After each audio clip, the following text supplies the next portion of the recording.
सीहोर के करीब Petaro toll plaza पर सिंध स्मार्ट सर्वेलेंस सिस्टम और हाईवे पेट्रोलिंग पुलिस ने बड़ी कार्रवाई करते हुए चोरी शुदा कार से भारी मिकदार में मंशियात बरामद कर ली। तफसीलात के मुताबिक DIG सिंध आमिर फारूकी के खुसूसी अहकामात और SSP अता मोहम्मद निजामानी की हिदायत पर कार्रवाई की गई। पुलिस ने चोरी शुदा कार से 700 मावा गटका और 2400 मेन पड़ियां बरामद की, जबकि ड्राइवर को भी गिरफ्तार कर लिया गया। SSP अता मोहम्मद निजामानी ने मीडिया से गुफ्तगू करते हुए बताया कि चोरी शुदा कार का अलर्ट मौसूल होते ही टोल प्लाजा पर मौजूद टीम ने फौरी कार्रवाई की।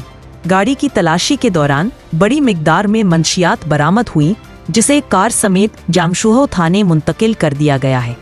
गिरफ्तार ड्राइवर और चोरी शुदा कार पर कानूनी कार्रवाई के तहत मुकदमा दर्ज किया गया है।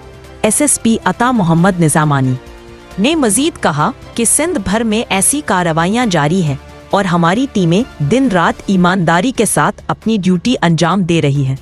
DIG Sindh smart surveillance system Amir Farooqui और SSP अता मोहम्मद निजामानी ने कार्रवाई में हिस्सा लेने वाले और एहलकारों को शाबाश दी।